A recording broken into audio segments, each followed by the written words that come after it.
Here we go. Child stars. Where are they now? Dead. It's crazy.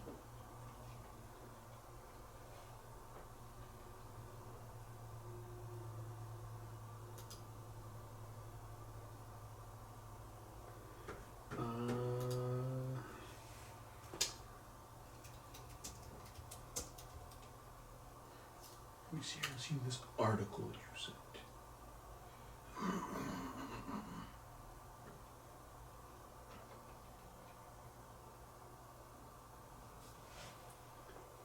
Here we go. I think the one I was starting to talk about last week is one in California. It's called the California Child Actors Bill. That's on Wikipedia. I don't like that. I saw Drew Barrymore did an interview. She was looking rough. Mm.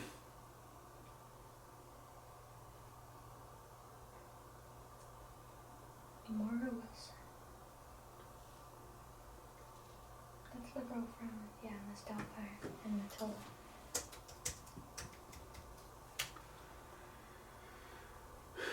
This one it was.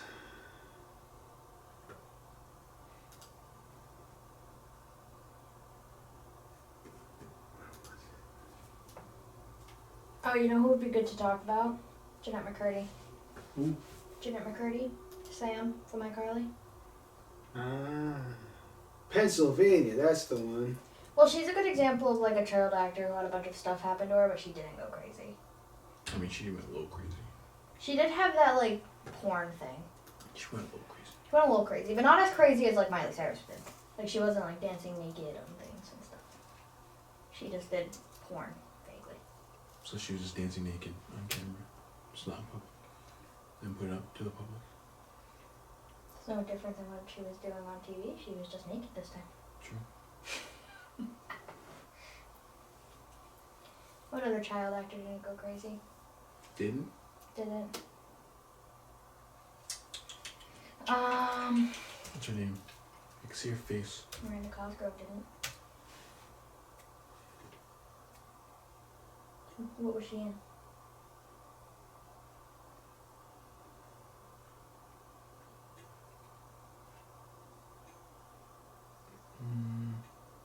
The one who played Lizzie McGuire.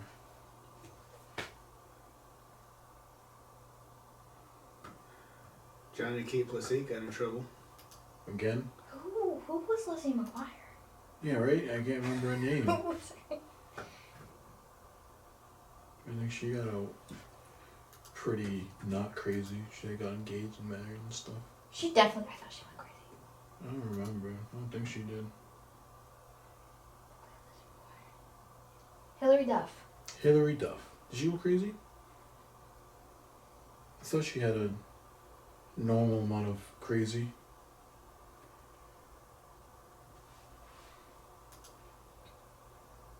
No. See? Because the first thing that comes up was how Hilary Duff escaped the child star curse. Jamie Lynn Spears, did she go crazy? The girl from Zoe 101? Did she? I thought she just got pregnant. No, she went a little crazy too. Cause she got all caught up in the conservative thing. The Britney Spears. Yeah, she went she was like all over the place with I that. thought she just got pregnant and then got kicked off Zoe 101. That's what started, and then she kind of went crazy after that. They're apparently making a Zoe 101 reboot, and she's apparently not in it. No, she's not. Which, how are you going to make a Zoe 101 reboot without Zoe? I don't know. As long as Who else did it? Victoria Justice is in it, I'm okay. Victoria Justice didn't go crazy, but was she a child actor? Yeah, She's a teenage actor. Same thing, under 18. See, what we have to classify before we start this episode, what is child actor? Like, is it when you start as, like, before preteen? Well, I Or is it anything under 18? I think it's anything under 18. Because are we classifying a 17-year-old as a child actor?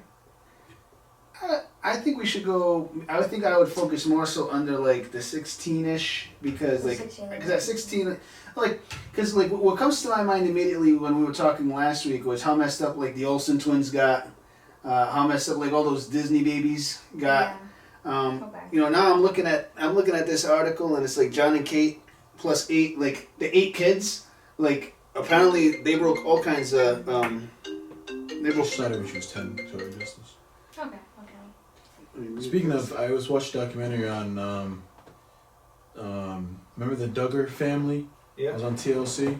They came out with a big documentary on them, how they were doing crazy Wasn't stuff. the dad in Jon and Kate plus 8 like a pedophile? Mm-hmm. Didn't he like sleep with one of the kids or something? I didn't watch it that closely. I didn't even know. I think this came out after the show ended. Yeah. That he like did something to like, it was either one of the kids or a different girl that wasn't a part of the family. I don't know. I don't want to make accusations here, but I feel like I saw something about that. Yeah. Well, one of the sons from the Duggar family, he ended up going to jail for sexual assault. Like he assaulted a bunch of young girls, including some of his sisters, which is kind of wild. Maybe that's one thing you've. Well, I know Jon and Kate got a divorce. I'm pretty sure. Yeah. Well, apparently Jon was not a nice guy. No, he was not a nice guy. Maybe I'm thinking of the Duggar kid. I don't know if Jon actually did anything bad like that. All right. What do you say we get this show on the road? I think this will be a fun one. You guys ready to rock and roll? Yeah. Let's do it.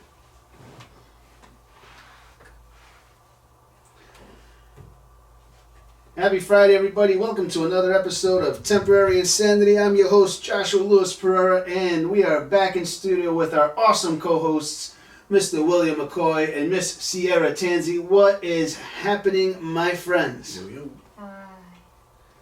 That was a very simple hello today. It's It's been a long week. It has been a long week. been a day. To say the least. Literally. But Almost jumped off the building today, I'm just saying. But I'm just saying, like, we can now officially say TGIF. Well, by the time this airs, we can say TGIF. Thank God it's Friday. I remember when I was a kid, we used to be able to watch TGIF. Like, you know, there was like a whole lineup. Like, This fly is gonna. we have another surprise guest star today in the studio. Apparently, we have this Can massive you fly. hear aggressive banging throughout this episode because I'm trying to kill it. What do you want from me? Wow. Always exciting times in the Temporary Insanity studio. You never know what we'll get. Do I stink? But I bring up the TGIF because today's topic kind of goes back to those throwback days. Today we're going to be talking about child actors. And it's funny because I mean Sierra's been slowly discreetly throwing some shade towards some child actors over the past few episodes. So You guys? She's been planting the seed for this episode for Okay, weeks. so one of the local radio stations here does something called Celebrity Skis. And I listen to it every morning. well, that's 92.5. Yeah, I think that's Yeah. where this is So- coming from. Yeah. Just the Celebrity Skis. I think Sierra used this masterful psychology on us. I mean, she yoded us into the because over the past last week by the time we were done, I was like, a great idea for an episode would probably be to get into this because these guys got messed up. These childhood You actors. do care about child. Hey, Sierra didn't have to suggest it. Like, no, we want to do a child actor episode. And then she just looked at me. She's like, "That's an awesome idea." And I'm like, "Wait, so this week I'm like in my room and I'm thinking like, did she play us?" Yeah, she's like, what a great original idea. She's like, "You came up with this." So I warned I all of literally you. forgot what this episode was about. I texted our group chat this morning. I was like, "What are we talking about today?" And then I send it in the group chat, and you're like, "Oh yeah," and then it's almost like you had that in the text I could read. You say, said, "Okay, I did this. Like this was all me today." So I mean, it's a crazy topic, and it's funny because it's one of those things where we see today everybody's trying to be the next sensation, especially in our young generation, right? Like how many little kids. Including my son, right? My son, we just had to put him on a temporary TikTok pause. Are trying to be the next TikTok sensation. There's a TikTok star that's apparently lost at sea right now. Lost at sea. Yeah, I guess they were from what I saw this how Snapchat has the celebrity news section. It's e-news or something, No. but it's okay. Well, Snapchat does have this little internet news section, and I watched it. And apparently, her and her friends were just hanging out at the beach. She was floating in the ocean, and like the tide just took her away. It's just lost at sea. I guess so. Crazy. I don't know if they found her. I don't know if this is true. It's, you know, kind of concerning though. Fact or fiction, that becomes like, and honestly, like nowadays when I watch everything on anything online, that's like the first thing that comes to my mind. Like the question becomes fact or fiction. Like, you know, like you all remember like that old school commercial where it's like you could believe anything on the internet, and the guy walks up to the girl from the blind date and he's like, I'm a French model. It has to be true because it said so on his online profile, you know. But realistically, what really gets to me on this, and people are probably listening like, oh God, why is he talking about this today with them, right? Like, what's this have to do with this insane time that we live in? Well, it has to do like almost everything now, because everybody's trying to be that instant sensation.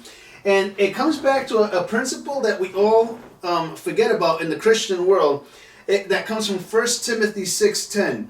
In 1 Timothy 6 verse 10 it says, for the love of money is the root of all kinds of evil.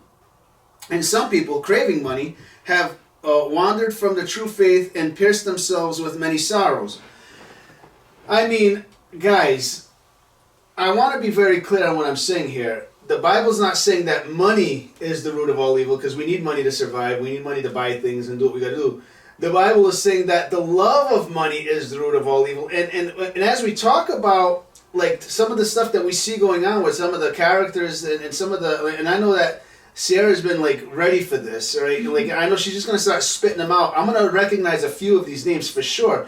But as we talk about this, we see that money has become the downfall to many a people. I mean, for the love of money is the root of all kinds of evil. So people are doing things to themselves. They're allowing themselves to get into like these crazy predicaments. So they can get these sponsorships and they can get all like these whatevers, you know, through online fame, or back in the 80s through being like a childhood star, right? And some people, the second part of the verse says, and some people craving money have wandered from the true faith and pierced themselves with many sorrows. I mean, let's be frank, and we've said this over the past few weeks. Some people are getting rich too quick. And it's becoming a problem. Like look at like when we talk about like the Olsen twins or Macaulay Culkin or like, you know, like all these other like childhood stars who got their fame and their fortune so quickly, and then like we fast forward and we're like, what happened? Right? Like they allowed themselves to go down these paths that brought them to sorrow. Sometimes you know, it's been said that, you know, rather be poor and happy than rich and messed up. Like, you know. I always find it creepy when like children become famous. Like, yeah, it's like you know you're not famous because a bunch of little kids are watching you. Like, yeah, it's the adults. Like Stranger Things, that whole thing with Millie Bobby Brown, where guys were like, I can't wait until she turns 18. Like, that's weird. Well, I agree to a certain extent, because there's this one dude, Ryan.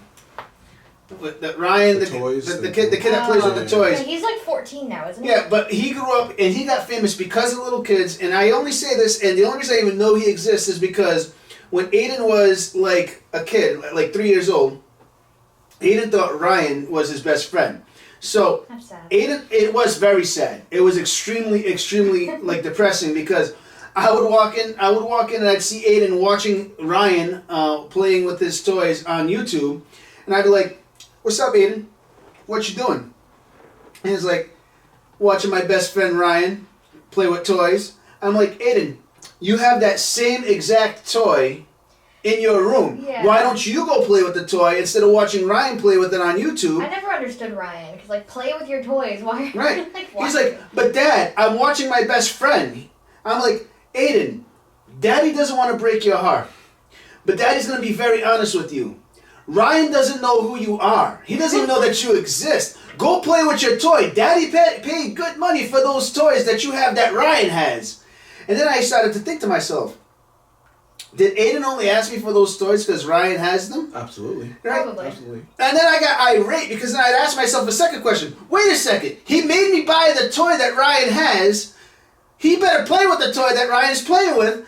Not just to look at it because Ryan has it. Because, like, for him to watch, like, if you're going to just watch the kid play with the toys, then just it's going to save Dad a lot of money. Just watch him play. Don't make me buy him. It's the same rule of thumb as watching someone play a video game. I disagree with that too. Buy the video game and play it yourself. Okay, video games are very expensive. I can take this because I am an avid video game player. I think there's a point where you can watch someone who is more skilled than you in a video game. Yeah. It's like watching sports. There's a lot of benefits because then you learn how to play the game. But also, I'm not an avid video game player, but I am an avid video game watcher. Yeah. Like, I'm on the other end of the spectrum. Gamers on YouTube, that's my thing. I can kind of get it because that's just how society is. That's why we watch movies, so that's why we watch sports. Because at the end of the day, it's entertainment and it's marketing. Yeah, so it's nothing new, but it is, a little strange when, it's like, well, you're only buying things because you see it on YouTube, or you're only buying things... It's like, Josh, you go to baseball games all the time. When was the last time you played baseball?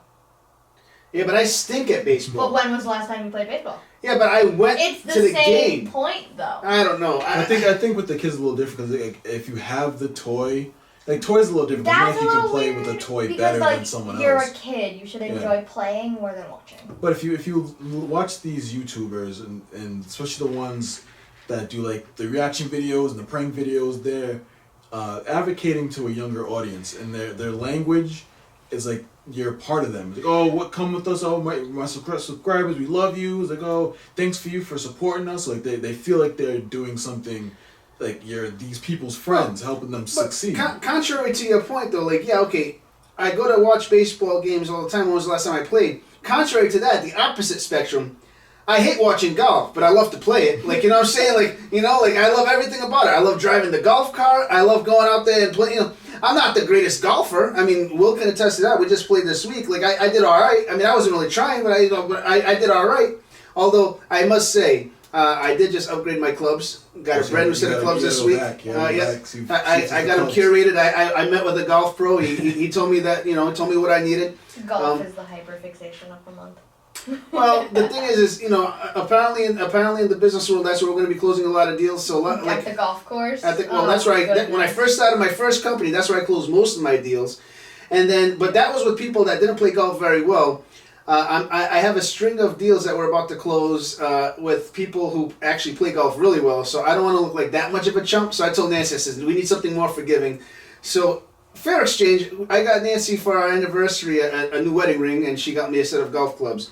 I think she still made out way better than me, but but it's all good because, like I said in previous episodes, Nancy's definitely like a 100 out of 10, and I am definitely like a 6 at best. So I think the gift situation kind of matches that. But I digress.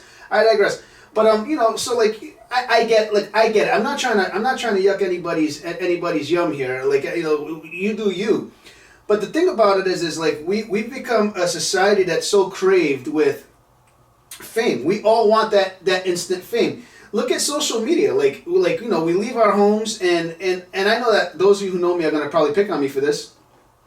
But we post everything, right? On except for Will. Will's incognito. He's not on any social media platforms. So Will made a Facebook literally just to be on Messenger. But it's undercover. He doesn't even use his real name. He has a code name. The only person who's friends with him on Facebook is my dad. That was just a random thing. I was like, I want to do the opposite of celebrities. They follow, they have a bunch of followers, but follow one person. I'm just gonna follow one person and have no other people. Well, but think about it. Even us, we in our crave for fame, we treat our everyday lives like we're celebrity status. We post all the and I'm notorious for this. I post all the pictures of the restaurants I go to. Now, to be fair, for those of you who are picking on me, my Facebook has been monetized, so a lot of those pictures, I make all of 25 cents for the thousands of clicks that I'm getting. I honestly don't post much on social media. Most of my Facebook posts are either Ethan or stupid shares that says something dumb. I can't even remember the last time I posted anything on Instagram. Or I'm a very avid Snapchat user, but it's mostly to rant. Yeah, I'm still trying to figure all that out. I mean, I just, see, Facebook for me started as something. First of all, Facebook for me started when I was in college because you had to have a college .edu thing, and that was kind of just to see what was going on campus and you knew where the parties were and stuff like that. And then from there, as I grew, it was more so I used it for the business pages because Facebook was a great way to promote your businesses. And then from there, like, you know, I was always popular in high school, so I started connecting with friends, and then before you knew it, I had thousands of people, like, on my Facebook. And then, I don't know, and then recently, you know, over the past few years, as things have progressed with, like, you know, with between podcasts and, like, you know, with my, like social stuff that I do in the community, Facebook somehow put a blue dot on my face, and then I asked Rachel what that blue dot was, and then they started asking me to, like, fill out certain things, and then here we are. But then I lost all my friends. Now they're all followers. Now they're all followers. So I'm like, all right, so what happens next? Are they gone? Like, what you should have done, you should have made a separate Facebook to do all your promoting. I didn't know it was gonna be like that. I have like 15 like business that's pages. That's what the celebrities do. They go like incognito and like make a whole different thing.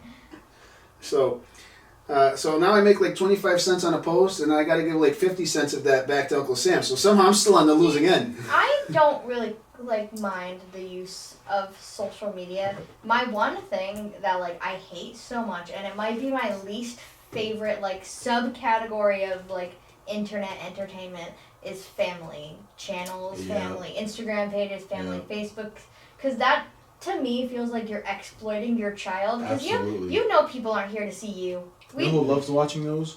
Rachel. No. What do they do when she puts them on? Leave the room. If you are like, oh, going to the park with my child, why? Just go to the park with your child. Why do you need to be sticking a camera in his face? Because they get millions of people watching. My thing is, wait. So are you saying that when I posted today that I was at field day with Aiden with my air horn, and I put all the pictures of my boy killing it on field day? I think that is fine, because the camera was not like right up in his face. It wasn't like vlog style. Well, to be fair, we weren't allowed. According to the school, we had to watch it like a stalker. We had to stay on the sidewalk while they were in the field. Because here's the thing: a lot of the people you follow, you still know personally.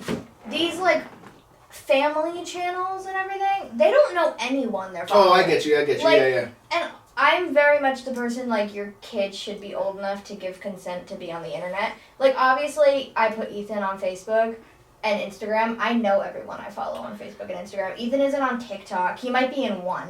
But, like, Ethan isn't on TikTok or YouTube or any, like, reel or anything. To be fair, Ethan is on my Facebook from when we go to That's fine, but I feel you, because I don't know how I feel about watching random kids on... I think there's a difference between sharing it with people you know and using your family knowingly that you're going to make money off of it. Just be a family. You don't need to, like... There was a few of them that Rachel were watching, and a couple of them just had babies.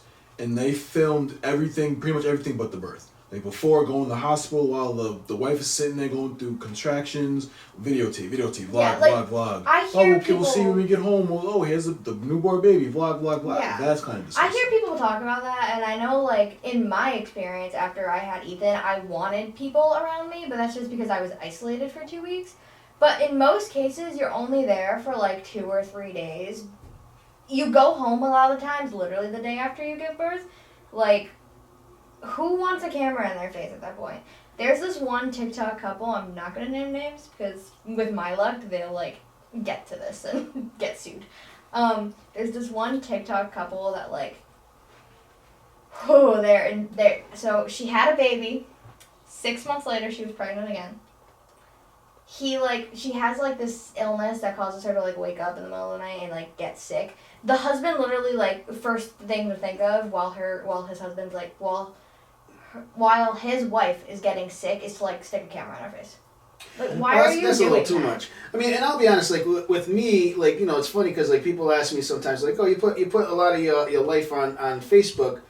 Honestly, like, I grew up a pastor's son, so, like, we have a lot of friends, we have a lot of family. So what happens? So for me, it's kind of easier for me to put it on the Facebook because we have, like, a huge church family. We have, like, a huge family. So I could put it on the Facebook and they can all see it there, or I'm sending out, I don't know, well, like what, like our family emails, right? When we do like Thanksgiving and stuff like that, they're like 50 to 100 deep, right? Like, so for us, it's like, all right, you know, but again, it's also about using that discernment. Like, it's about using judgment, like, on what you're sharing. I mean, you know, like, even when Ethan was, like, got his first bath, I, like, censored him. I think the difference is that you guys aren't doing it for money. Like, a lot of these people that use their children, or these children that are on YouTube, are doing it for money. And you see it, if it's interesting when you watch it, they always gotta do something that's gonna get more views and keep people interested. Well, and that's where you get in trouble with the love of money. But it comes down to that sense of exploitation. I think is the real and this is what the heart of the thing is. And let's be honest, social media is a very powerful tool. One of the biggest reasons why I pursued and allowed Facebook to take advantage of my personal page is because I use my page not only for the business, but I use it for church. Okay, so that means I have a platform that can proclaim the gospel of Jesus Christ. That's pretty much my whole life's purpose. I mean, yeah, I need the business so I can make a living because my kids do like to eat, apparently, and I do have to feed them at least once a day. Is that at least? Do it have to be 3 times? Depends. As long as they're not hungry. I don't eat 3 times a day. As long as they're not hungry. Well, I feel like at a certain point you can stop eating 3 times a day. Yeah. Like maybe while they're still growing. So I mean, there is. So I'm not going to sit here and lie and say that I'm not opportunistic with my social media pages because my social media page does have that presence. Yeah, I do. I am opportunistic in the sense that I use it to promote our church. I use it to promote spiritual things. Like I use it to promote Jesus Christ. I use it to promote Scripture. I use it to promote how good God is. Even like a lot of the I don't post a lot of super personal things, but when I do post things that I'm sharing with the whole world, usually it's to promote how good God is. Like God did something crazy in my life. This is the God that I serve. And it's funny because I suppose that if you look at it from a certain perspective, people could look at it like, oh, Josh is being boastful or whatever, but it's not. I'm giving glory to God because God's the one. I believe in my life everything I have has been given to me by God.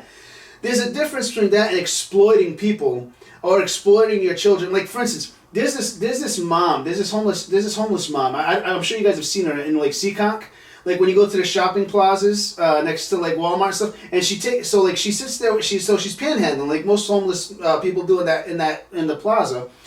But every day when she's panhandling, she has her 2 kids with her, and she's mom with kids, and she has literally her 2 little kids sitting next to her while she's To me, I'm that is so messed up, dude. You are legitimately using your kids to panhandle, But every homeless individual does that because you see the people holding the signs that was has children or stuff. Yeah, but they're not bringing their kids to the corner with them. That's true. I feel worse if someone has a dog with them, honestly. So basically, I look at social media sometimes, especially parents that are using little babies. All right, let's go back to Ryan. Oh, the parents were getting all of that. Come on, Ryan started that YouTube channel. He was under 5 years old. He had no cognitive ability to make up his decision. Does Ryan still do this? Yeah, he was picked up by Nickelodeon. He's got his Ryan. He's a teenager though. Yeah, but now he's a multi-million-dollar teenager. I'm looking up how old Ryan is. Yeah, check him out. So so they exploited this kid to make a living. Kind of like Britney Spears' dad did with What's his name? Ryan what? What's his handle? Ryan's Toy something? Ryan's Toy Review? Yeah, Ryan's Toy Review. Britney Spears' dad did the same thing, right? Put her under the conservatorship and all that. I think it gets tricky once again. Exploitation is involved, and if it's something that normally you wouldn't do, but because you'll make money, richest 12-year-old I know. Oh, real. If normally you'd never put your kids on social media in the way these young actors or actresses do, but then Nickelodeon comes and says, hey, we want to give you $1 million for your kid. Then you go, oh, for $1 million, sure, I'll do that. Then that gets tricky because if you're more no, I don't want to exploit my kid, and then you get presented a bag of money and then you'll do it. That's where the issues come in because now it's the money that's driving you. The biggest show that I can offer up to explain this is Dance Moms. Yeah, I was just thinking the same thing. I was like, I'm going to kick it old school to the pageant moms or the dance moms. Some of these kids from Dance Moms are messed up. No, but all those kids, it's those were the moms that they were literally living vicariously through their children. But then you have these little girls, most of them start at 8 or 9, and they're I loved Dance Moms. I watched all of it. But then, Mackenzie, I think she was, 5 or 6. Yeah. They were, very young. And then there were these people who were oh, Maddie is so much better than Chloe. Chloe should just, die. And I was like, she's, 9. Come on. Yeah, I think the cheerleading and the dancing for the kids, even sometimes the normal sports, is a whole different issue. Yeah. Because then you're putting in you're putting expectations on kids who don't fully understand what it means to have that type of competition. They did come out and 6. say that most of Dance Moms was staged, but that makes it even worse. It does make it even worse because these kids are at a young age agreeing to this abuse that they're being put through. Well, no, the kids weren't agreeing. And they have the no moms were clue agreeing. what's happening. The kids weren't agreeing. The moms were agreeing, and they were being exploited twice. They were being exploited by the TV network, who was staging the nonsense. And they were being exploited by their parents, who were condoning and consenting to it. You're forgetting Abby Lee Miller, so they were being exploited 3 times. Right. I mean, look. And nowadays it's even worse because at least back then it was only like TV networks. Now we have the World Wide Web, so now everybody's trying to make it quick, because they're all trying to chase that $1 million dream, right? I mean, look at I was telling you guys before the show about Pennsylvania. Pennsylvania came out with they've been legislating law to protect children actors. It looks like, if I remember correctly, that like parents of these underage actors have to put aside X amount percentage of whatever they generate into a trust fund that can't be touched by them, so that the kids have the money to be protected. California has something like Conan law, something like that. Another thing for children actors, we're trying to catch up with the times to protect these kids because these parents are cashing in on their children, and we see the result of that. I know we say it like kind of jokingly in a way, but how sad is it? Like one of America's feel good shows like Full House, right? You see the Olsen twins, America's Baby. Babies. They not only messed up their own lives, but they also messed up their younger sister's life, who a lot of people don't know that Elizabeth Olsen is related to them. Like, she has totally disconnected herself from them, like, to the point where she changed her name for a while and only started going by Elizabeth Olsen, like, recently. Yeah, when she started doing Marvel stuff, yeah, she went back but, to like, she, like, did not want to be, she did not want to be related to them, and I understand because there's, like, they had this show, I can't remember what it was called, but it was, like, after Full House, when they, like, were older, they had, like, this show, and this show was, like, purely based around them just being mean to their little sister. It's crazy. I mean, you look at all these guys. I mean, look at how many of these child actors and actresses have issues, like huge drug problems. And they got so messed up they like refused to be on Full House. I mean, Fuller House. Fuller House, yeah. They refused to be on it. And I think it's interesting because just because you were a child actor or actress does not mean that you're a good actor or actress. So, like, say, I'm not saying this was the case with the Olsen twins, but just for an example, how old are they when they're on that show? Like 2 and like 2 or 4 they or something like that. Some crazy. They started out a few months old. I'm pretty sure. They were the babies. So they start that young. Their household name. They're racking up all this money, and now they're teenagers or maybe they're young adults, and they try to act, but then they realize that they're bad actresses, so they're not getting these roles that they think they should deserve. Well, because and now you're rich and depressed, so what do? You party, you take drugs, you spend all your money. Because and you open clothing lines and child actors have like the cute factor. Like the only thing you need to be a child actor is to be cute. Most of the time, the only thing you need to be a child actor is be a twin. True. Because a lot of child actors, there's a lot. Yeah, they can only work X amount of hours in a day or in a week even. I know in California, I think they were saying it was like 8 hours a week or something like that for child, which is why they wanted the twins. The twins, now you're doubling your time because they look the same. I think the only twins they didn't do that with is Zach and Cody. Because I don't know what they did before Sweet Life. I don't know if they were in anything. But was it a Sweet Life? It wasn't until after. Cole Sprouse was in that movie with Adam Sandler. But if that was before the Sweet Life or during it around the same time? He was a baby. And wasn't he also in Friends? I don't know. I don't watch Friends. I think Cole Sprouse was the only one that acted. I mean, you want to talk about parents exploiting their kids. I was telling you guys about I found an article about Jon and Kate +8. They were like the big phenomenon for a long time. This was from back in 2010, and they got took to court because they were breaking all kinds of child labor laws. It looks like they didn't end up with any criminal charges, but they were made to put a bunch of money into trust funds for each of their kids, and then it looks like they were made to get each of their children work permits. Like like register the kids. Well, yeah, because acting is a job technically, Yeah. and even if it's reality TV, you're still acting in a sense. Right. Yeah, like reality TV is not. It's reality, but they make you do like scenes over again. Acting is still your job. Yeah. So technically, to be in a reality TV show, you need to. Like they able have to work. like reality TV shows, like they'll make you like walk through doorways again so you get the right shot. Yeah. Like if they miss an argument, they'll to go start over again. Like so you're Like not it's acting, reality, but it's like past reality. yeah, it's like, oh well, that was a good argument. Let's do it again. Like that happens in reality shows. So you're acting a little bit. So I mean, I don't know. We were talking about her a little before. I don't know if like the camera was running at that point, but like we were Will and I were talking about Jeanette McCurdy. She wrote an amazing book. The title is kind of messed up. It's called "I'm Glad My Mom Died." Oh jeez. Free promo here for her, but like it talks about like what her experience was as a child actor and why she doesn't act anymore, and like.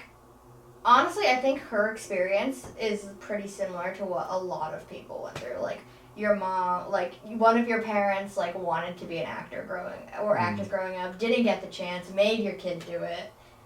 I mean, and you miss out on a lot of childhood things when your job is acting.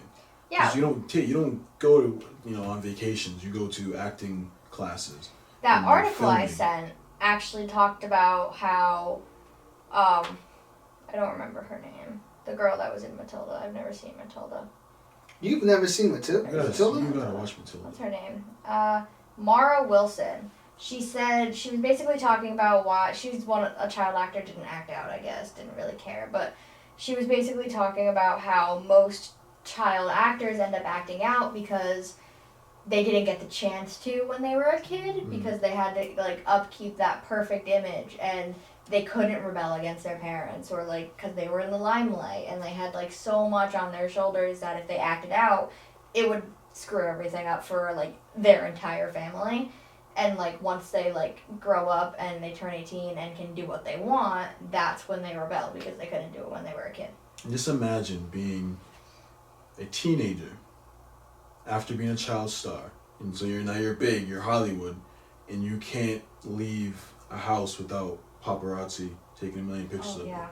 Like you I don't think people understand that keeping a face of perfection, even though you're human and you're not 24/7, it breaks the psyche eventually, and that's why I think why you see these people turn to drugs and stuff as well. It's because when you're out, you have to put on the face, and you're always tired, and you're always putting forth this energy. When you're at home and you're by yourself, that's when depression kind of sets in. So a lot of people take drugs to forget and feel good. That's the only time they can, because they 8 a.m. they step outside, go get a cup of coffee, and they're getting berated by paparazzi. And then stardom and then Hollywood is so fickle because your money comes from the people. So as long as the people love you, you're good. But as soon as the people don't, and we've talked about social media previously and how fast the rug can be pulled on you when the people make your fame. If you've been loved for years and years and years, and then you make one mistake and everyone hates you, that must wreck you as a person. Yeah, I'm so glad that I never even had a desire to be an actress. Like, I was Snow White in my grade 4 play. I thought I was bomb at it, but so glad that that's where that ended. Like, when my brother was younger, he actually auditioned to be in a Three Stooges movie.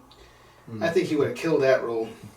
I'm so glad he did not get that role. But I can sympathize with child actors because growing up playing sports, I think I played flag football at 5 or 6. So it's a different world because again, I'm not gonna be a star, Well, actually, I can lie because nowadays there are young kids that are getting the spotlights. But growing up, I'm not gonna become famous because I'm good at flag football or Pop Warner football or AAU basketball, whatever the sport is.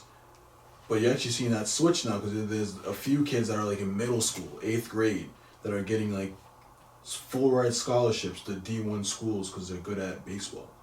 Yeah. And imagine that pressure as a middle school kid. It's like, well, all right, now the eyes are on me. I'm getting, ESPN is talking about me, and Duke wants me to go play basketball for him, but I'm in 8th grade.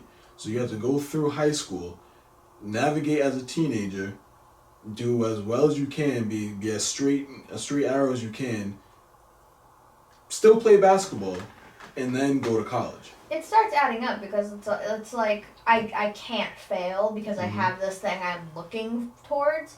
Like with the scholarship, it's always like, well, you have to get straight A's or you're kicked off the team. Right, Or it's a lot of pressure. if you fail this class, you can't play the sport. It's a lot of pressure and like,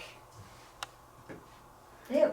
It's a lot of pressure for a lot of years. And so going back to like children actresses, like once you're an actor and you're in, like the goal is now the stardom. So it's like, all right, you finish your child, all right, you gotta be now a preteen actor, then a teen actor, then we're gonna get you in AAA movies. You're gonna work with this director and that director. Because most of the time, like if you're a child actor, you're like forced to learn how to sing. Yeah. Like that's a big thing, especially like Disney and Nickelodeon. Like they forced Miranda Cosgrove to put out music. Like what business did she have putting out music? Like nothing, but they knew that she was popular and people would listen to her. Like Victoria Justice, I understand because like her show was about music. Like right. Ariana Grande, when she was an actor, I understood that because again, her show was about music. Like it's just like one of the things, and it's also tough because you have like these acting lessons and singing lessons, but you're also like in between takes taking tests for actual school and like reading textbooks for actual school, and then you have creepy people who are obsessed with your feet, and it's just all downhill from there. Yeah, that's another thing. You have these adults in the industry who take advantage of these kids and what that can do to them mentally. And how they keep quiet because now again, you have all this pressure. Because it's their word against yours. That too. And then you have the pressure of, I'm supporting my family, I'm making millions of dollars. And you have this, we've talked about, I don't know if we talked about them, but we all know the directors, the Harvey Weinstein's type who did horrendous things to many up and coming actors and actresses. And a lot of the stories that they tell is kind of like the same thing. Like they're up and coming, or they have a hold on this role, and they're supporting their family, or they're supporting themselves. It's like, well, you want this next role, you have to do X, Y, and Z, and not tell anyone about it, or if not, I'll ruin you. Yeah. And then like you're a preteen. What are you gonna do at that point? What are you gonna do? And you have to hold on to that trauma for until you break. And then people still don't come about it. Like Dan Schneider, like huge one. Like you think of like child predator, Dan Schneider's probably what comes to your mind. He was like obsessed with feet, and he said weird things to the actors. At one point, he wasn't even allowed near them. Right. Like when you're a director of a show and you're not even allowed near your actors, like that's a problem. But like nobody cared, and there are still people that like who others have claimed he abused in some kind of way who still don't come out and talk about it. Right. Like, again, Jeanette McCurdy claimed that he did the same thing that he did to her to Ariana Grande. And Ariana Grande has not said anything about it. Well, and the thing about it is the church is not allergic to this either. I mean, how many people grew up in church that went kind of nuts? Like for instance, Marilyn Manson. I mean, mother. He grew up with his mother as an Episcopal in the Episcopal church. His father in the Roman Catholic Church, and Lord knows he walked away from God in a. He ran Marilyn Manson. Oh man, sprinting. I mean, and that's back then. That's back before it became as prevalent as it is now. I mean, and you can name a bunch of other celebs who started off their early careers, singing in churches and being part of the church. On the reverse side, you see a lot of it coming back into the church. They call it the celebrity culture. There's actually an article on the Christian Post. I'm going to share it on our feed, where leading pastors discuss the dangers of celebrity culture in church, how the body of Christ should respond. I mean, the church today, and many churches today, are trying so hard to be attractive to the non-believer, to people who don't know who Jesus Christ is, that they've allowed themselves to pretty much look just like the world. So like we're pretty much taking on the culture of the world, but the Bible teaches us to be in the world and not of it. The Bible teaches us, to talk about, sin is sin and what's right is right and what's wrong is wrong, and we're walking a slippery slope even as Christians like today. And then what do we think is going to happen to our kids? Like we're all on this rat race to try to do these things that don't even at the end of the day matter. Like because at the end of the day, what matters is our family, like our homes, like our faith. How bad like the environment for child actors has been also brings up like the concern for any upcoming child actors too. Like it's so bad, but like if Ethan comes up to me and says I want to be an actor, am I supposed to say no because I can't trust that like the producer isn't going to be a freak? Right. I mean, it's tough, and it's kind of like that with a lot of things. So you never know, who's lurking in the shadows. But again, I think if Ethan came to you and wanted to be an actor, you got to give him a chance. Like same thing if he came up to you and said he wanted to do a sport. People just need to be putting rules in place for their kids. Like don't make them an Instagram that gets millions of followers right away just because he's an actor now. Like. And I think the parenting has a lot to do with it as well. You can be as hands-on as you need to as a parent. You can't handle everything, but the more you know, and not just handing your kids off to, Don't get them a manager and just be like, well, they're your problem now. Right. Well, I think that we digress a little bit on a certain part of it as well. I mean, at the end of the day, our job as parents are to be supportive for our kids' ambitions. I'm not saying that being ambitious, like if that's your kid's dream, great. But I think it's about having our priorities straight too. Like, first of all, I know as a mom, if Ethan came to you and was like, "Hey, I want to really pursue acting, or I want to be a TikTok celebrity." Yeah, that's a little different. I don't know about that. But realistically, look at how these guys are getting their start now. It's not like back in the day where you're walking into somewhere to be discovered. Like people like talent agents now, they're going on social media and they're finding these guys with millions of hits or these girls with millions of hits, and they're giving them contracts. Mm. But I also don't think that Sierra would exploit her kid. Like, right. I don't. No, if Ethan ever wants to be an actor, I think I'm gonna be like, fine, you can, but like. Instagram monitored. Anything else monitored. But like also I think you would probably go through but the right steps. Like, all right, we'll get you into acting classes. I think there's gonna be like an age too. Like I don't think I'd let him be an actor or anything like under 12. I also don't think Sierra's gonna be one of those moms that's gonna be like, at the audition, like I'm gonna claw that one's eyes out. Yeah, no, like no, see a little boy, Ethan, you're better than him. You didn't get the job? Tough. I mean, again, I think the point that I'm trying to make here is, as believers, it's about our mindset. I mean, Hebrews chapter 13 verse 5 says, "Don't love money. Be satisfied with what you have. For God has said, I will never fail you. I will never abandon you." I mean, what I mean by when I share this is kind of like the first point when I started the program. The love of money is the root of all evil. We've allowed ourselves to get to this point where we get so ambitious about these crazy things. Like, it's all about that status. It's all about having these things that are just out of our reach. We all want to have. You and Nancy joke about this every once. That what's that mansion? Oh, we're gonna do the beauty guru stuff just so we can get a mansion on TikTok. Influencer houses, we've all been conditioned now that we can just flip our phones on ourselves. Or we can take our cute kids and we can use them, as the gimmicks. So we can get we can get the Bentleys and we can get the sponsorships. So we can have it's becoming a love of materialistic things. It's because we're forgetting about the important stuff. Like, okay, you want to have fun with it.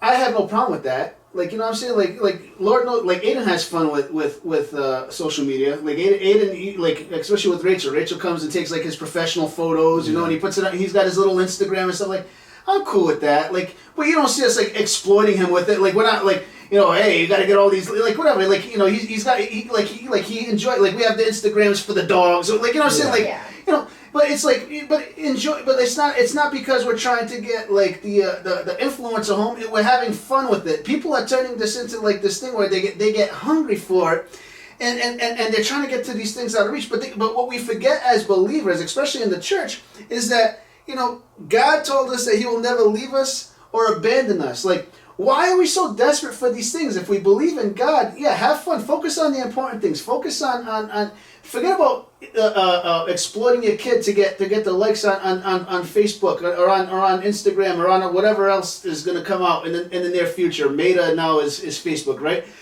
Meta. Focus instead on using your phone to capture those moments that you'll never get again. Capture those things that are crucial. I'm very much a pictures and videos person, and it honestly bothers some of my friends, and they're like, why can't you just be in the moment? I was like, I am in the moment. I want something there's a lot going on up here. Look back on, but that was nice. There's a lot going on up here, man. I need it. Like, well, it's funny because I've gotten spoiled because Rachel's kind of like the de facto like family photographer, and I'm the same way. I love to record everything. I love to take, because I like to look back, especially like on those tough days where like I love it, and that's one of the others that I put so many things on Facebook is because I love it when like a year from now or like this week I had like things from Aiden and Haley from when they were babies pop up in my memories, and I'm like, that really has been betraying me lately. Like, hey, look at this haircut you had 6 years ago. I'm like, ew.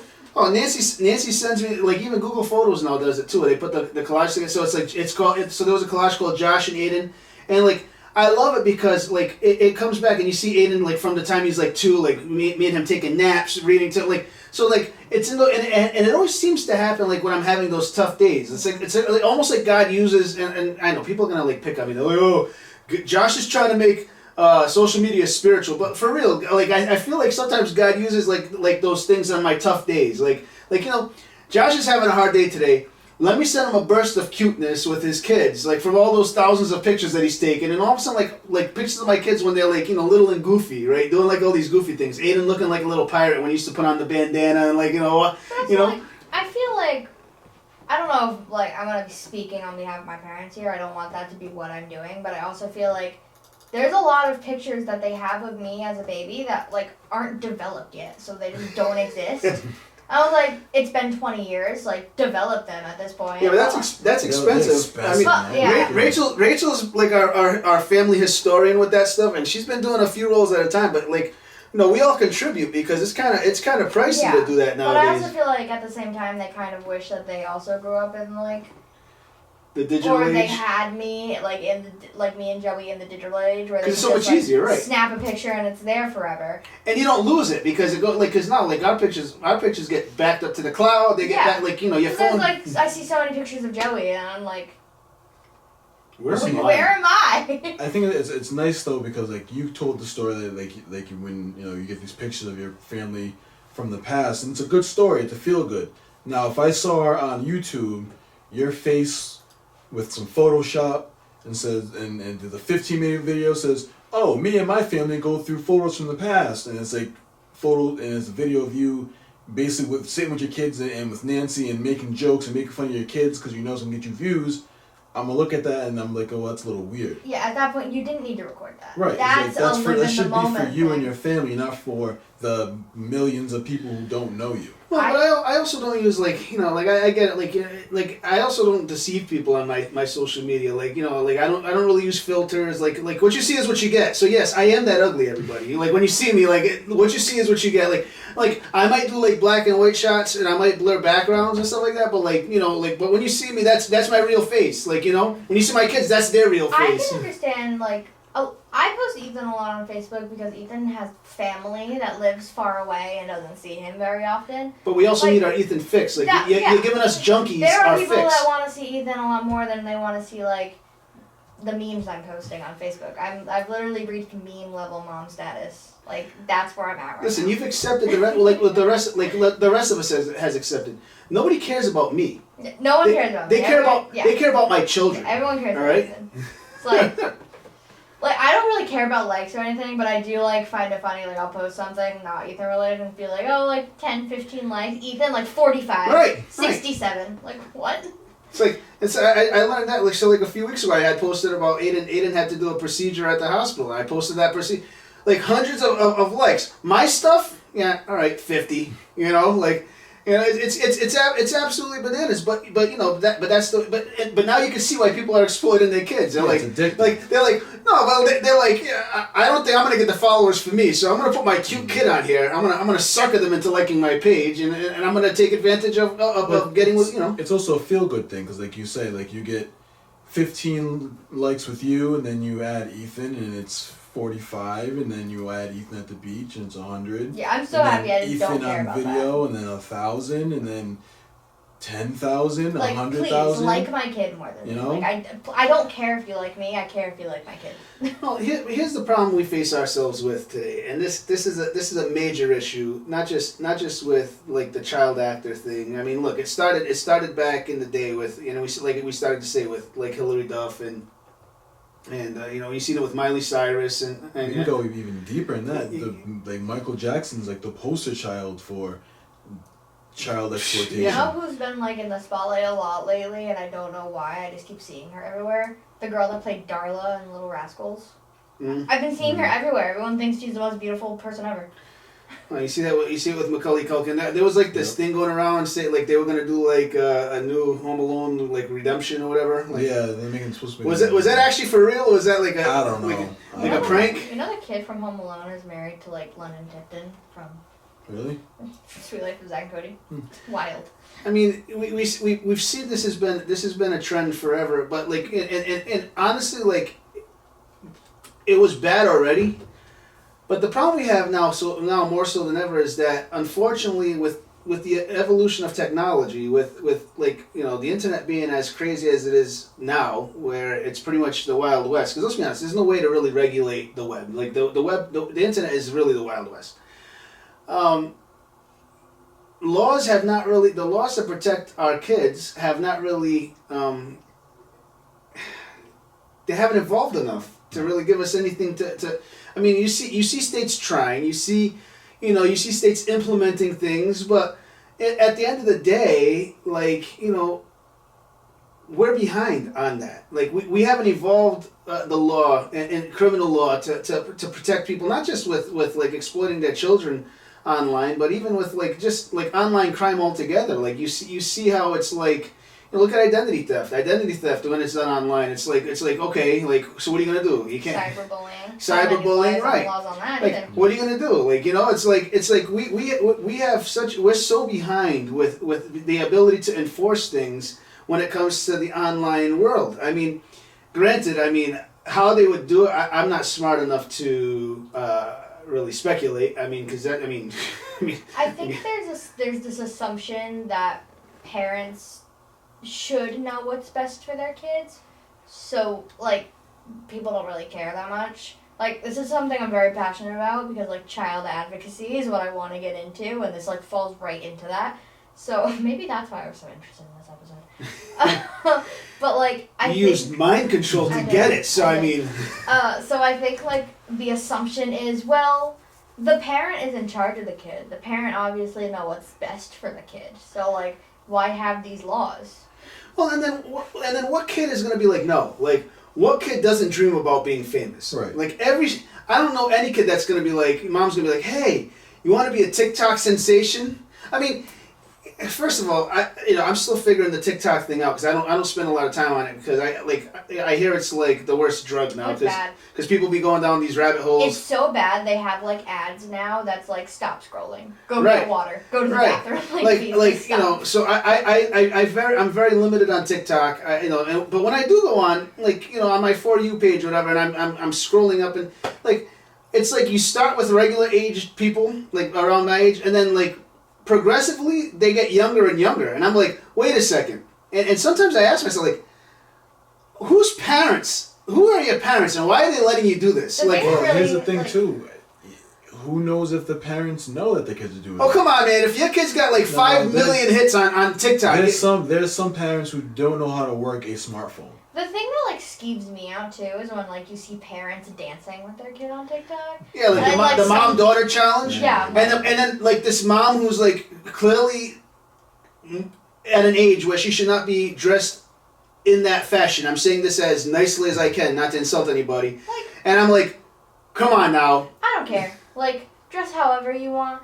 Like, I know a lot of people that were teen moms will still dress on the younger side because they're still young, but like you're still a mom. Yeah, but you Don't like, be but then don't be pulling up to the kid's school in like booty shorts and a crop top. Yeah, but then you're going on TikTok and you're doing like this provocative dance with your daughter. Yeah. And you're both dressed highly inappropriately, showing things that shouldn't be shown on the TikTok. Why it's cool? Because that's what Kim Kardashian does with her daughter. But then they try to like get away fine. with it because the moves are altered to be kid friendly. But you're still behind her doing like the provocative dance. So, like, even the moves that better. are kid friendly, it's really not that much better. I mean, because your kid is still dressed in a way that's provocative. It's not like listen, it's just not right. It's Why just aren't not we right. dressing children like children anymore? Like we've had this conversation before. Like dress your kids cute. Dress them like children. Why are we dressing them in like shorts? It's because we're in the age where we have to let kids younger be expressive about how they want to.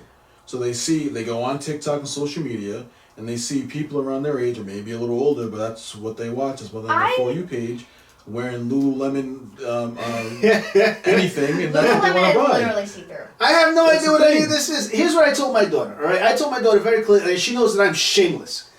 I said, Haley, the day you go to school dressed in an inappropriate way that Daddy does not approve, I will show up to your school dressed in an inappropriate way that you do not approve and wait for the bell to ring in front of all your friends. I will wear a belly shirt and some Daisy Dukes.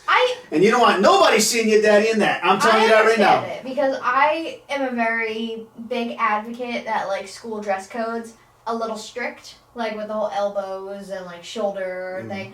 But like, I'm sorry if the kid's like belly button, like if you have like literally half a shirt on.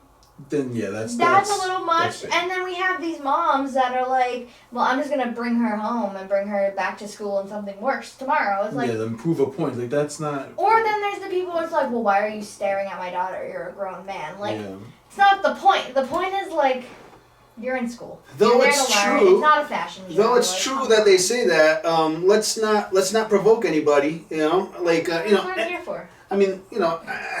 No, I'm saying, but like I'm saying to the parent that says that to someone, well, you're a grown man. Oh yeah. Look, not that I agree with you. You're a grown man. You should keep your eyes where they belong. Obviously. But at the same time, Mom, saying. let's use some common sense. History has shown us that there are some grown adults who have interest in children. So why would you try to put your daughter or son in danger? I've definitely come across the sketchy teacher in my day. Like not towards me, but like I'll see. I'll see how some male teachers are staring at the girls at the school. Like I've caught that before. So like if I had a girl, it's not even because like I don't want you to dress the way you want to. I don't want people to be like objectifying you and like sexualizing you and like. I see an article almost a monthly at this point that comes across my Instagram feed of another teacher, and a lot of them are females now that are getting caught having relations in different forms with underage boys. Are you talking about like the Canadian like not prime minister? There's someone in Canadian power. That all started with Mary Kay Letourneau, man. That was they made a movie out of that and everything.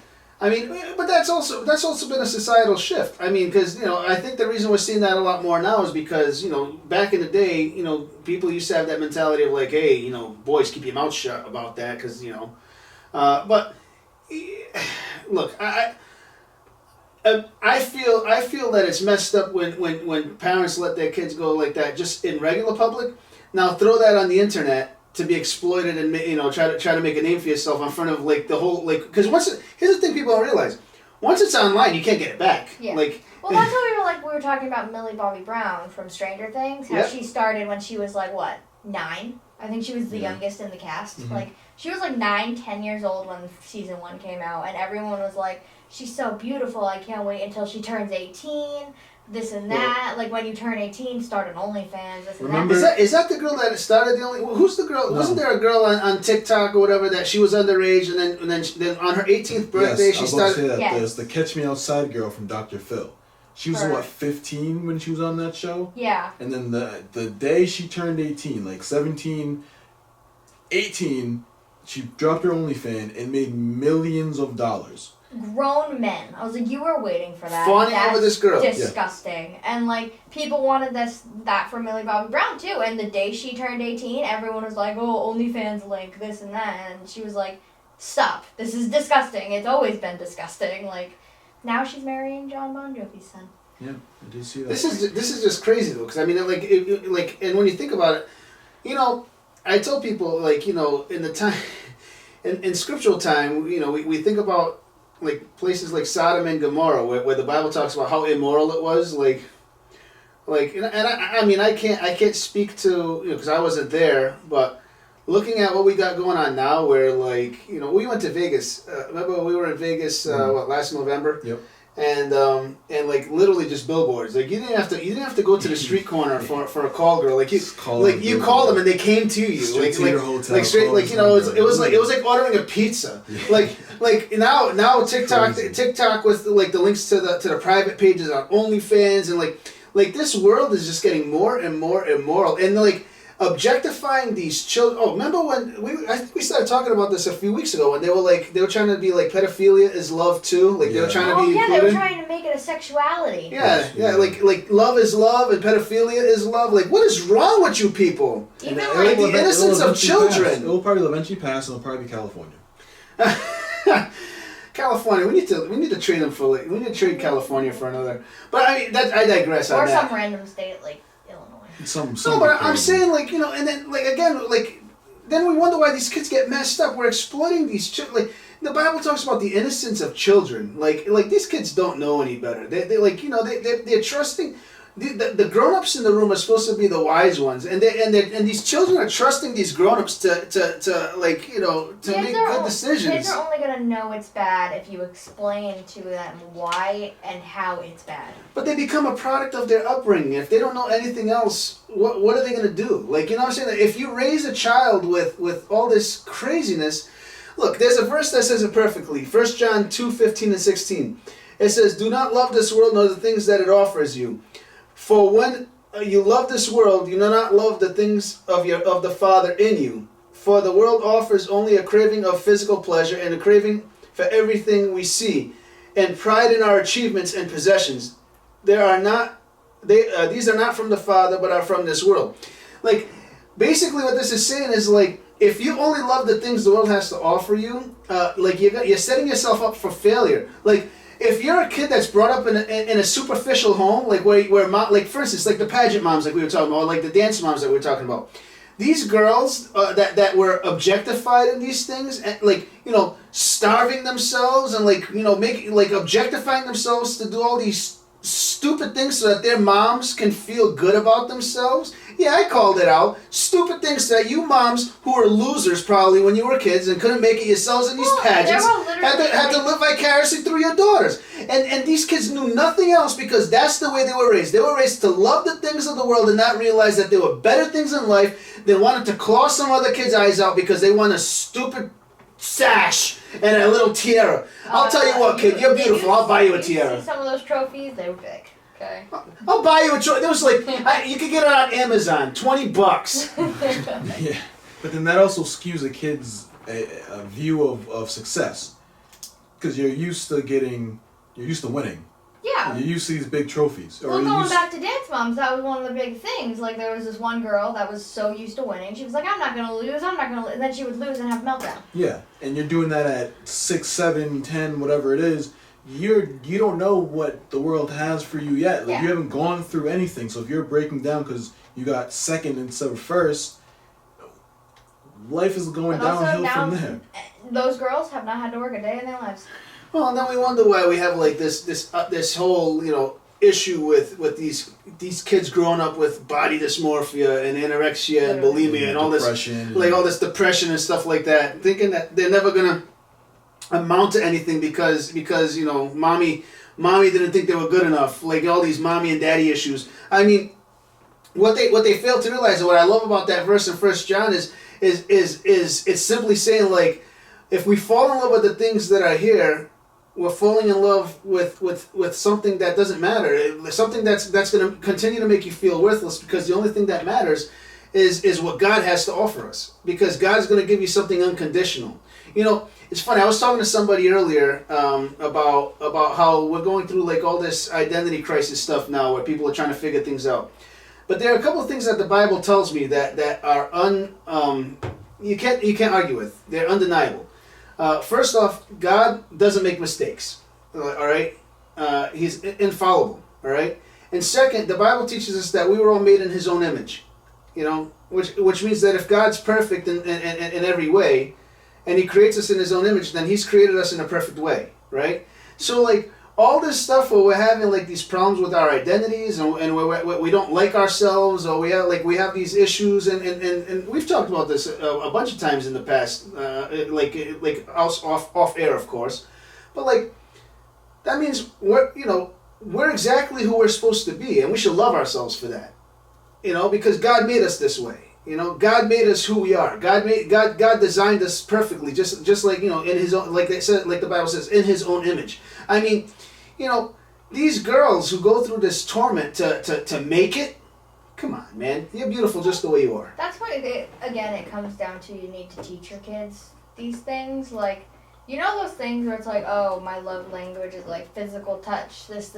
I think everyone's love language should be words of affirmation. Like, that should not be a love language. Listen, that should just be a thing. You and I both know, and everyone who knows me is, my love language is gifting. Is that what it is? Gift giving. Gift giving, yes.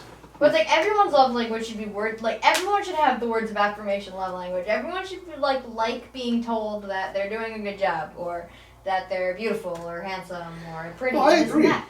But it's also like, you need to teach your kids that getting compliments is normal and something that should be happening, because now we have these like girls and even guys who get a compliment and they completely shut down because they're not used to it. Well, I think we need to teach kids self-worth.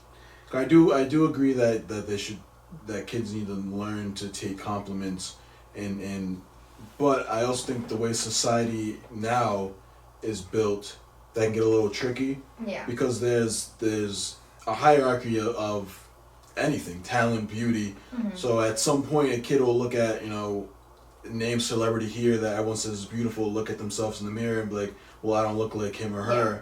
So I think that you have to teach kids how to love themselves first as they are, so when they don't get certain compliments or they don't measure up, and in society's eyes, they're still solid in themselves. Like, one of the things I hear the most is like, oh, I'm good at this thing, but this person's better. Like, I think everyone needs to understand there's always going to be someone better than you at something. Mm-hmm. Like, if you're a great artist, it doesn't mean you're not a good artist just because that person's better than you. You can be an artist in your own way. Yeah, it's like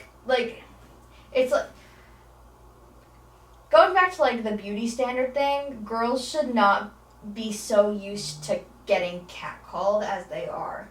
Mm. Like, people should not catcall you on the street and you not even flinch at it. Like, that's not normal, and I think that's one of the problems. Like, the problem is that we can put a worth on something in society.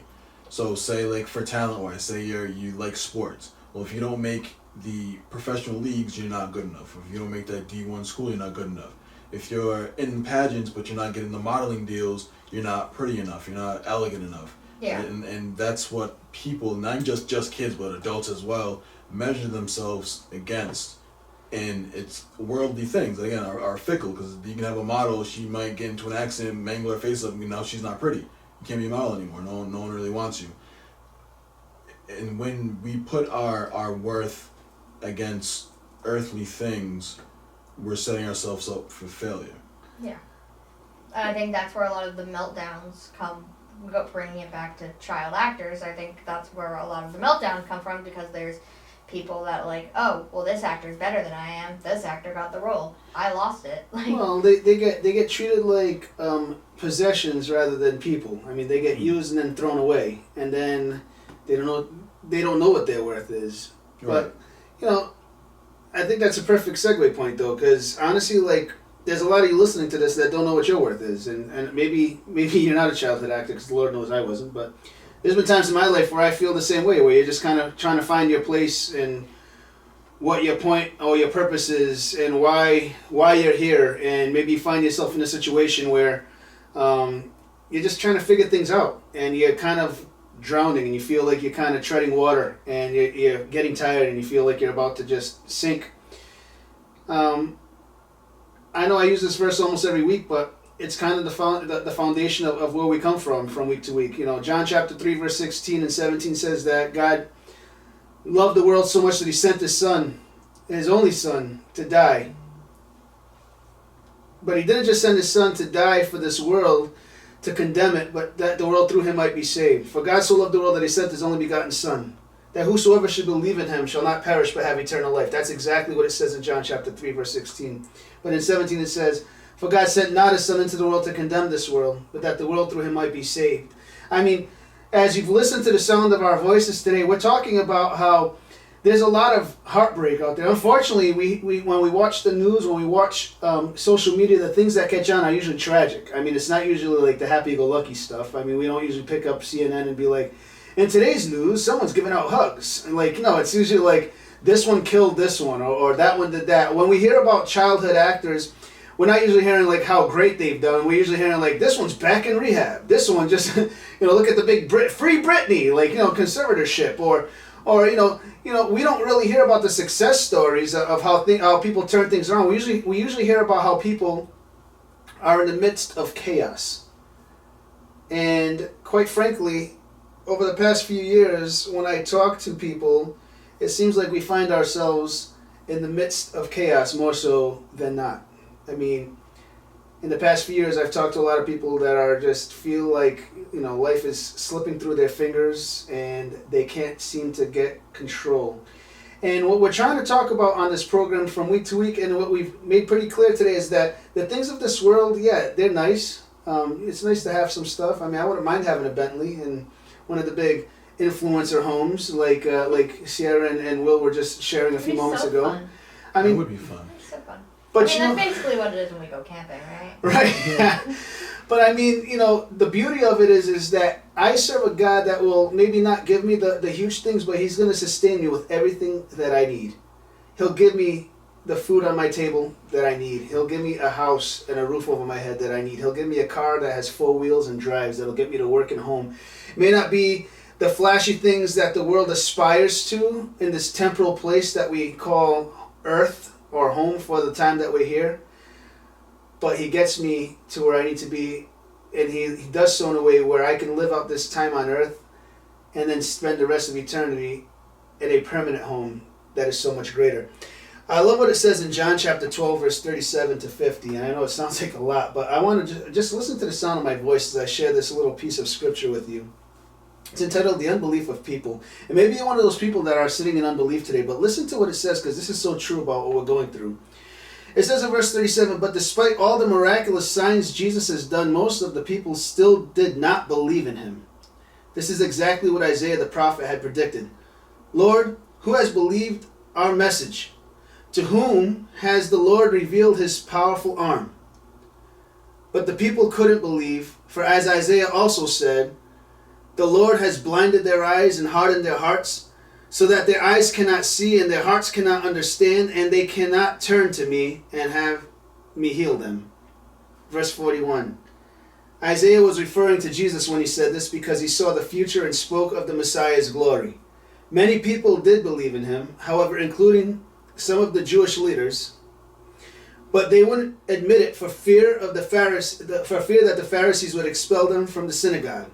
For they loved human praise more than they loved the praise of God.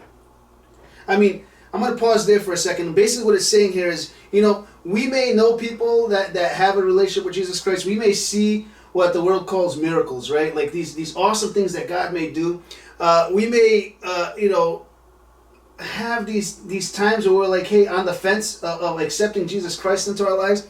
But, it comes to a point, like we talked about today, that sometimes we just love human praise more than the praise of God. Sometimes it's a hard decision because we become that outlier. We become that minority point of view, right? Sometimes it becomes hard for us to do it because we want to be accepted by the masses. We don't want to be put out, right? But listen to what it says in verse 44. Jesus shouted to the crowds, if you trust me, you are trusting not only me, but also God who sent me. For when you see me, you are seeing the one who sent me. I have come as a light to shine in this dark world, so that all who put their trust in me will no longer remain in the dark. I will not judge those who hear me but don't obey me, for I have come to save the world and not to judge it. But all who reject me and my message will be judged on the day of judgment by the truth I have spoken. I don't speak on my own authority. The Father who sent me has commanded me what to say and how to say it. And I know his commands lead to eternal life, so I say whatever the Father tells me to say. Listen, it's like I just said in verse 17 of John chapter 3. God didn't send his Son to condemn the world, but that the world through him might be saved. This is what our purpose is on this program, is to tell you about a way out. To tell you that you're not condemned. You're not doomed. You have options. You may not feel like you have an option. You may feel like you're cornered and trapped. But God sent his Son to die for you. Even though you may think you don't deserve it, even though you may think you're not worth it, he thought you were worth every drop of blood on that cross. There's going to be a day where we're going to come face to face with our Creator. And because we care, and because we love you, we're telling you the truth. There's a choice that has to be made. On that day of judgment, will you have chosen to accept Jesus Christ as your Lord and Savior? Or will you have chosen to deny him and live based on what the world thinks is acceptable? We all see how this world is going. We all see where this world is headed. But I promise you about this new world.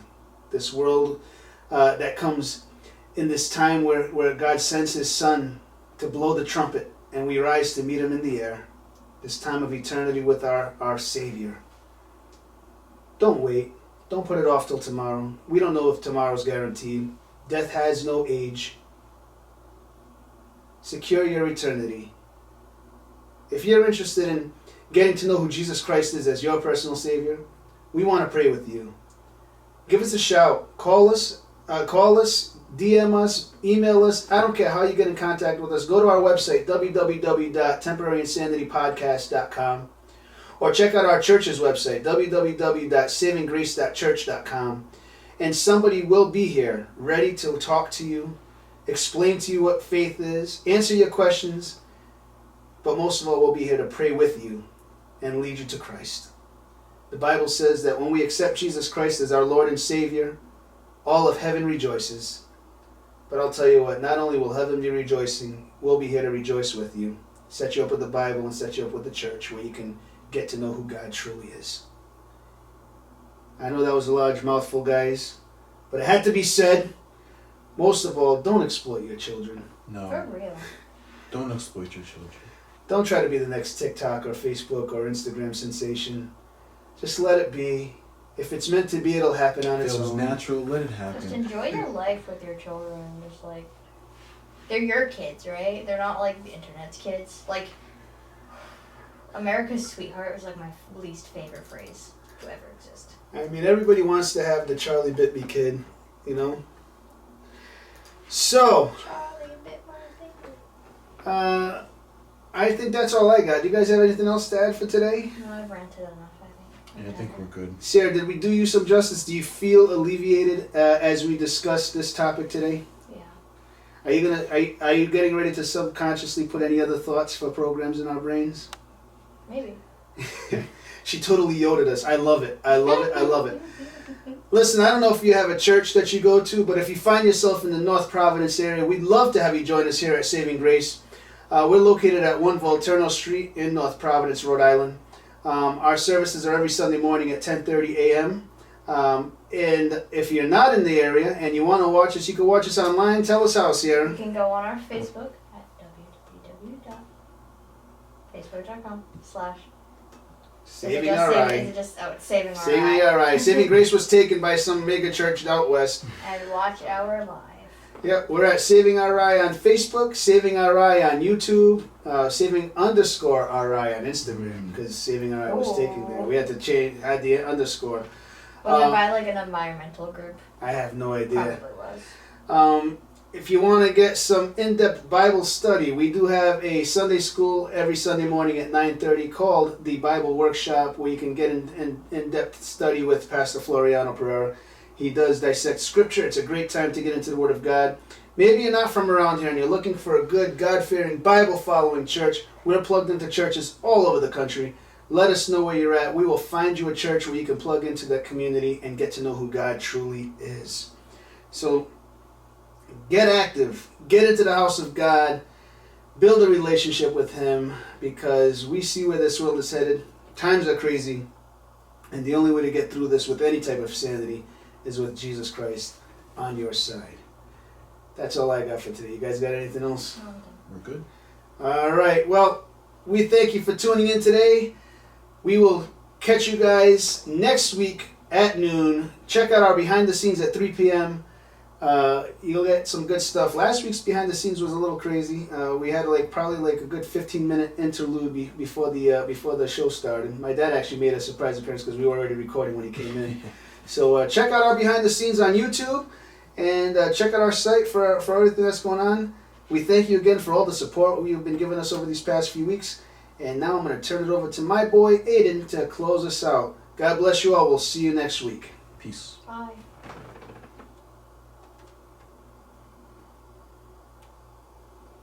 We have the same outro. I mean. Hey, you gotta keep it the same. We're nothing if not consistent. Consistency. 15, 16, 16. Bye. How do I shut this off?